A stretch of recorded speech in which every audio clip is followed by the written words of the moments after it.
बिस्मिल्लाहिर्रहमानिर्रहीम। अस्सलाम वालेकुम। Hope all of you will be fine. आज हम अपना एजुकेशन का लेक्चर नंबर 6 स्टार्ट 7 स्टार्ट करने लगे हैं। ठीक है, चैप्टर 2 है। चैप्टर 2 का ये लास्ट लेक्चर है और मंथ ऑफ अप्रैल का भी लास्ट लेक्चर है। आपके 2 चैप्टर्स कवर हो जाएंगे इसमें। जो टॉपिक हम पढ़ रहे थे प्रीवियस लेक्चर को ही कंटिन्यू करना है। प्रीवियस में हम पढ़ रहे थे फंक्शंस ऑफ एजुकेशन पढ़ रहे थे। हमने उसमें 2 चीज़ें पढ़ी थी, प्रिजर्व करना कल्चर को और रिकंस्ट्रक्ट करना कल्चर को। आज हम इसमें जो लास्ट फंक्शन रह गया था एजुकेशन का, that is fulfilment of individual needs. ठीक है, फुलफिलमेंट यानी पूरा करना, इंडिविजुअल नीड्स यानी एक अकेले एक फ़र्द की जो ज़रूरियात होती हैं। ठीक है, जो माशरे का एक फ़र्द होता है उसकी क्या क्या ज़रूरियात होती हैं, उनको पूरा करना किस तरह ज़रूरी है, ये एजुकेशन का एक ज़रूरी काम होता है।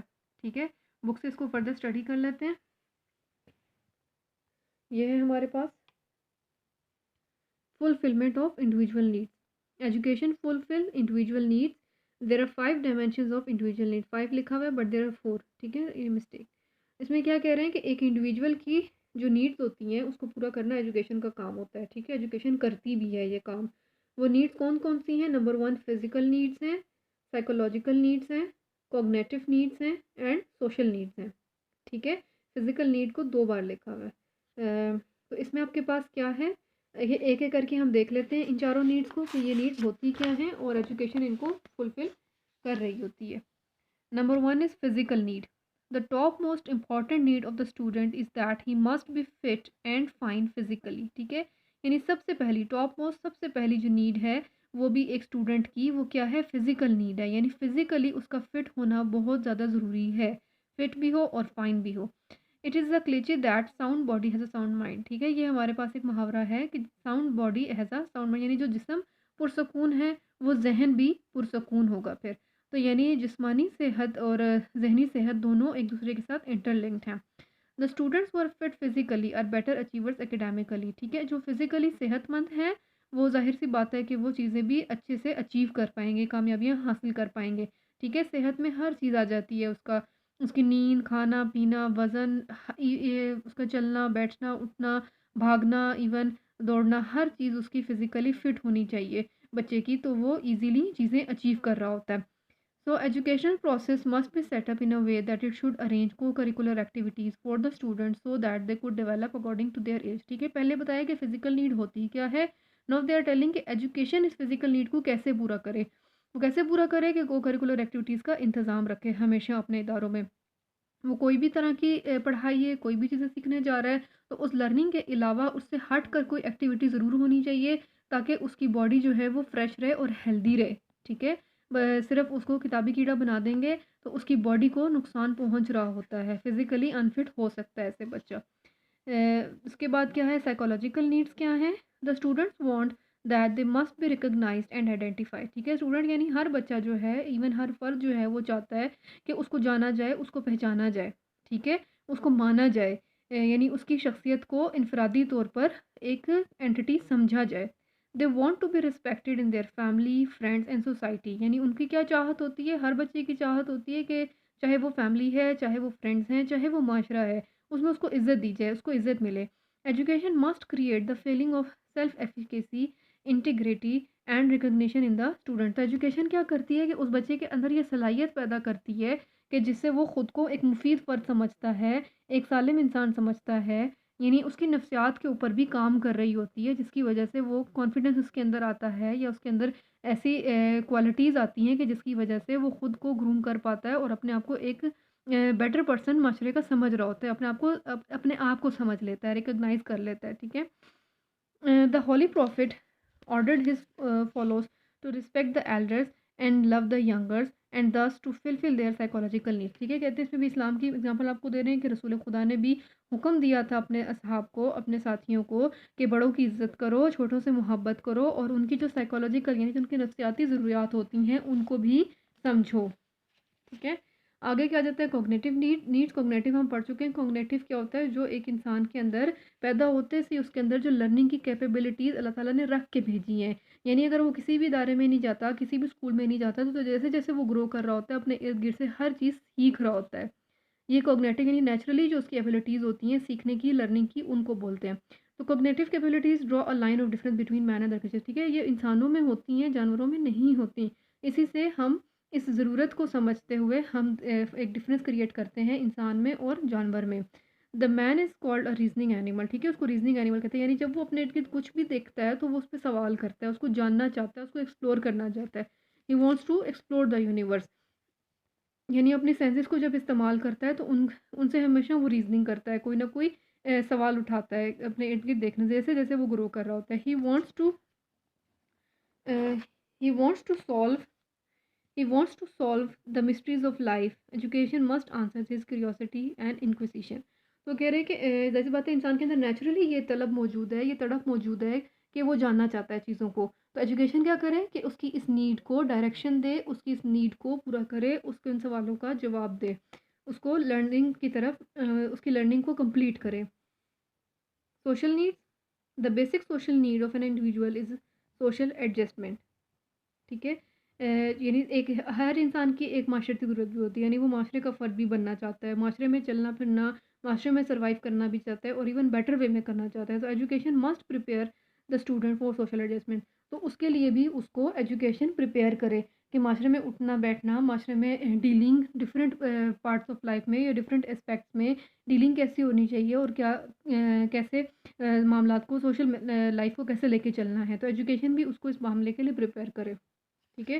तो ये हमारा चैप्टर था जिसमें हम 2 चीज़ों पे बात की है, स्कोप ऑफ एजुकेशन पे और फंक्शंस ऑफ एजुकेशन पे, ठीक है? छोटा सा चैप्टर था, इतना बड़ा नहीं था, इतना मुश्किल भी नहीं था। आज हम इसकी एक्सरसाइज को भी देख लेते हैं। एक्सरसाइज आपको पता है कि इसके आंसर्स ऑलरेडी आपको गिवन हैं, लेकिन एक दफ़ा इसको डिस्कस करना ज़रूरी है। Number 1 is education is a process as well as, जैसे हमने देखा कि एजुकेशन सिर्फ एक अमल नहीं है बल्कि नतीजे भी हैं, ठीक है? एक प्रोडक्ट भी है, इज़ अ प्रोडक्ट।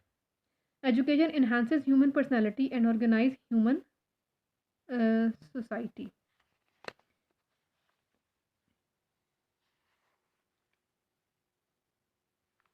ठीक है? एजुकेशन क्या कर रही होती है कि एक इंसान को भी ग्रो कर रही होती है और एक सोसाइटी को भी बना रही होती है।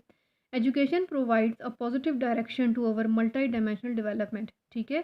डेवलपमेंट जो मल्टी डायमेंशनल यानी हर तरीके से जो इंसान डेवलप हो रहा होता है, ज़हनी तौर पर, जिस्मानी तौर पर, मॉरली, इमोशनली, उन सब चीज़ों को एजुकेशन जो है वो पॉजिटिव डायरेक्शन दे रही होती है। Education enable us to dash with the norms of society, confirm, ठीक है? यानी जो सोसाइटी के मेयारात हैं उनको हासिल करना, उनके साथ कूप अप करना, ये एजुकेशन इंसान को इनेबल कर रही होती है। Education is a planned activity, economic, English medium, rapid, no, it's a plan activity. Education is a dash subject, elective subject, ठीक है? इलेक्टिव है, खुद से हम रखते हैं। Educational objectives, planning of curriculum and educational administration all are components, ठीक है? हमने देखा था कि ऑब्जेक्टिव होता है, करिकुलम होता है और एडमिनिस्ट्रेशन होता है, ये एजुकेशन के कंपोनेंट्स थे।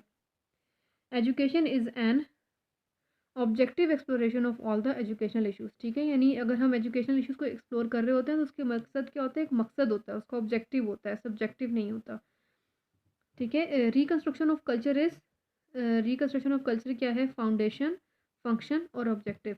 यानी रिकंस्ट्रक्शन क्या एजुकेशन का सिर्फ फंक्शन है या एजुकेशन का ऑब्जेक्टिव भी है, ठीक है? ऑब्जेक्टिव भी यही है कि कल्चर को, यानी वन ऑफ द ऑब्जेक्टिव है। Culture is the entire range of the society's makeup, ठीक है? Not habit and just a makeup है। Education respond to the dash needs of student, physical, social, psychological, तो ये तीनों needs को respond कर रही होती है education. Education ascertains dash social as well as personal competencies in the student, optimum, यानी to the largest extent, ठीक है? ऑप्टिमम। आगे आ जाते हैं हम, हमारे पास फिल इन द ब्लैंक्स हैं। फिल इन द ब्लैंक्स में क्या आता है हमारे पास? नंबर 1 है education is a process as well as product, जैसे हमने पहले देखा। Education enable the student to develop his personality, education develops individual as well as society, education is a planned activity, education is an elective subject from native to graduation, ठीक है? Education is a continuous process, education deals with the value of personal supervision, educational personality development is an important subject in education ठीक है। Education direct teacher to adopt innovative teaching methodologies, यानी नए नए तरीके लेकर आएँ। Every culture has specific feature, हर culture के अपने फीचर्स होते हैं। Religious unity is a special feature of Pakistani culture, ठीक है। ये बहुत अहमियत रखता है पाकिस्तानी कल्चर में, क्या? रिलीजियस यूनिटी, यानी मजहबी तौर पर सब एक प्लेटफॉर्म पर हो। Education not only preserve culture but also transmit it, ठीक है, उसको आगे भी ट्रांसमिट कर रहे होते हैं। नंबर 1 है ट्रू फॉल्स में, if a person does not get a full exposure to education most of his potentials remains eclipsed, true, ठीक है। अगर उसको एजुकेशन का फुल एक्सपोजर नहीं दिया जाएगा तो उसकी बहुत सारी सलाहियात जो हैं वो उनको जंग लग जाएगा, ग्रहण लग जाएगा। Education does not enhance, false. Society regenerates itself through education, true. Education does not explore things objectively, false. The curriculum developers must keep in view the requirements of different age group, yes, ठीक है। जब curriculum decide किया जाए तो हर age group के लिहाज से बनाया जाता है। Culture is the sum total of the achievement of the society, no it's, yes it is true, ठीक है। सम टोटल अचीवमेंट, यानी माशरे में जो जो कुछ हुआ होता है वो मिलके एक कल्चर बन जाता है, टोटल अचीवमेंट है। It is contemptible to remain adherent to the past rites, no, false, ठीक है। बल्कि हमें इसके लिए फ्लेक्सिबल होना चाहिए। The holy prophet reconstruct human life, true, ठीक है ना, दोबारा से एक नई ज़िंदगी दी। Islam is a beacon of light in every discipline of, true. Education does not fulfil individual needs, false. The students want to be insulted, no, false. Students shows interest in the subject of education, true, ठीक है। Last हमारे पास है maths का column, यहाँ पर मैंने आपके लिए नंबर्स लिख दिए हैं, ठीक है। जो इसका आंसर होगा उसका नंबर यहाँ पर लिख दिया है। Educational objectives, curriculum and educational administration, ये किस में आ रहे थे? कंपोनेंट्स में आ रहे थे। कंपोनेंट्स वाला पॉइंट हमारे पास कौन सा है? This one, components of education, तो write their components of education. Education is a science because, education एक साइंस क्यों है? Because it is an objective exploration of facts, ठीक है, क्योंकि इसमें ऑब्जेक्टिव्स के ऊपर काम किया जाता है, मकासद जैसे साइंस में किया जाता है कि कुछ ना कोई हदफ रखा जाता है, तो इट इज़ एन ऑब्जेक्टिव, यहाँ पर आप लिखेंगे it is an objective exploration. Education is an art because, education art क्यों है? Because it is a creative process है। Educational supervisors must know, educational supervisors को क्या बात पता होनी चाहिए हमारे पास? हाउ टू सुपरवाइज, उन्हें तरीका आना चाहिए कि कैसे सुपरवाइज करते हैं। Culture must be imparted to, culture कहाँ देना चाहिए? फ्यूचर जनरेशन को देना चाहिए। Education is reconstruction of life, education reconstruction है लाइफ का, जॉन डेवी के मुताबिक, ठीक है। पाकिस्तान कल्चर इज़, पाकिस्तान का कल्चर किस तरह का है? हेट्रोजेनियस कल्चर है, ठीक है। हेट्रोजेनियस यानी इसमें मुख्तलिफ कल्चर मौजूद हैं, मुतफावत, ठीक है, यानी डिफरेंट तरह के कल्चर, जैसे हमने अभी देखा पंजाबी, सिंधी, बलोची, ये सब कल्चर इसमें आ रहे होते हैं। तो पाकिस्तानी कल्चर की एक क्या क्वालिटी थी कि ये हेट्रोजेनियस कल्चर है। A sound body has a sound mind, ठीक है। 5 last, man is a reasoning animal, ठीक है, वो सवाल जवाब करता है, जानना चाहता है। ये हमारे पास क्वेश्चंस थे जो कि मैं साथ साथ भी ऐसा आप करते रहे हैं, लेकिन एक दफ़ा देख लेते हैं। Discuss education as a continuous process, ये पहली जो लेक्चर था इसका, उसमें ये सवाल हमने कर चुके हैं, ये उसमें से आपके पास इसका आंसर है। What are the components of education, education के कंपोनेंट्स क्या हैं, ये भी आपको मैंने दिया था। How education is helpful in understanding the psychology of student, ठीक है, ये आज हमने पढ़ा है कि साइकोलॉजी ऑफ स्टूडेंट में एजुकेशन कैसे काम करती है, कैसे काम करती है। यहाँ पर आप लिखेंगे कि एजुकेशन क्रिएट करती है उसके अंदर फीलिंग्स, सेल्फ एफिकेसी, ठीक है। यहाँ से आप इसको मार्क कर लेंगे, ठीक है। ये आपके 2 सवाल 3 सवाल शॉर्ट हैं, आगे और भी क्वेश्चंस हैं। आगे हमारे पास है the education helps in students personality, how education helps in students personality development. Personality development में हमने ये देखा है कि कैसे हेल्प कर रही होती है। How many are the functions of education, ठीक है। फंक्शन ऑफ एजुकेशन हमने देखे 3 है, preservation of culture, reconstruction of culture और नीड्स ऑफ स्टूडेंट। ये डिटेल आंसर है तो थोड़े से आपने बड़े लिखने हैं। नंबर 1 है define education and site its importance, ठीक है। एजुकेशन की डेफिनेशन लिखनी है और उसकी अहमियत लिखनी है। Define education as a discipline, what are the functions of education, education के जो फंक्शन आपने पढ़े हैं इसमें वो लिखने हैं, लेकिन ज़्यादा डिटेल में नहीं लिखने। मतलब इतना डिटेल चाहिए लेकिन ज़्यादा नहीं चाहिए। जैसे यहाँ से ये शुरू हो रहा था फंक्शंस ऑफ एजुकेशन का, प्रिजर्वेशन, रिकन्स्ट्रक्शन और फुलफिलमेंट। ठीक है, तो इसमें आप सारा लिखने की ज़रूरत नहीं है, काफ़ी लेंथी हो जाएगा। मार्क्स के अकॉर्डिंग आपको थोड़ा सा मेंशन करना होगा। प्रिजर्वेशन ऑफ कल्चर में जैसे आप यहाँ से शुरू करें, ठीक है, और यहाँ तक आप इसको बेशक लिख लें। इसी तरह फ़ीचर ऑफ पाकिस्तानी कल्चर, क्योंकि उसका ही पार्ट था तो इसमें आप सिर्फ फ़ीचर्स लिख सकते हैं। यहाँ से लेके यहाँ तक लिखें और ये सारा टेबल पॉइंट्स बना के इसको लिख लें। और लास्ट है reconstruction of culture. Reconstruction of culture में भी आप यहाँ से लिखेंगे, एजुकेशन से यहाँ तक लिख सकते हैं। ठीक है, फिर फुलफिलमेंट ऑफ इंडिविजुअल नीड्स हैं, वो भी फंक्शन ऑफ एजुकेशन में ही आती हैं। तो ये सारी नीड्स हैं, फिज़िकल, सोशल, कॉग्निटिव और सोशल। कॉग्निटिव और सोशल तो वैसे ही छोटे टॉपिक्स हैं, या पूरे लिख सकते हैं। फिज़िकल नीड में आप यहाँ से मार्क कर लें, द टॉप मोस्ट से लेकर अचीवर्स यहाँ तक लिख सकते हैं। ये भी इतना बड़ा नहीं है, यहाँ तक लिख लें, फिर उसके बाद यहाँ से लिख लें सो एजुकेशनल प्रोसेस, इस तरह। इसी तरह साइकोलॉजिकल नीड में भी आप एजुकेशन मस्ट क्रिएट यहाँ से लिख लें। पहले द स्टूडेंट बताएं कि साइकोलॉजिकल नीड होती क्या है, फिर उसके बाद एजुकेशन से लेकर इधर तक आप लिख लें द स्टूडेंट। ठीक है, ये आपका थर्ड का हो जाएगा। और जो सेकंड आपका लॉन्ग था,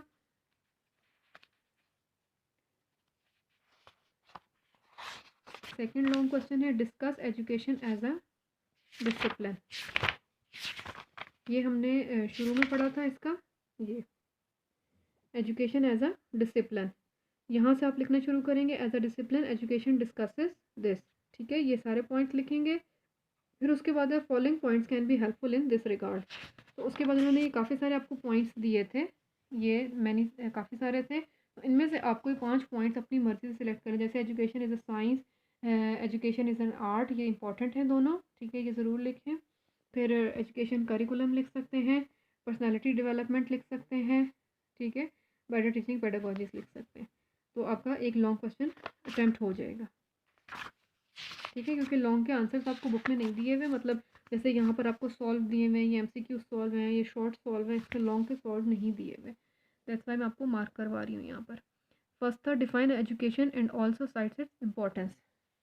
ठीक है, ये आप इसमें आपको शायद ना मिले इजीली, लेकिन आप इसको फर्स्ट चैप्टर में से इसका आंसर ज़्यादा अच्छे से ढूंढ सकते हैं, जो हमने फर्स्ट चैप्टर पढ़ा था। क्योंकि फर्स्ट चैप्टर में इसकी डेफिनेशन थी, एजुकेशन की डेफिनेशन फर्स्ट चैप्टर में थी।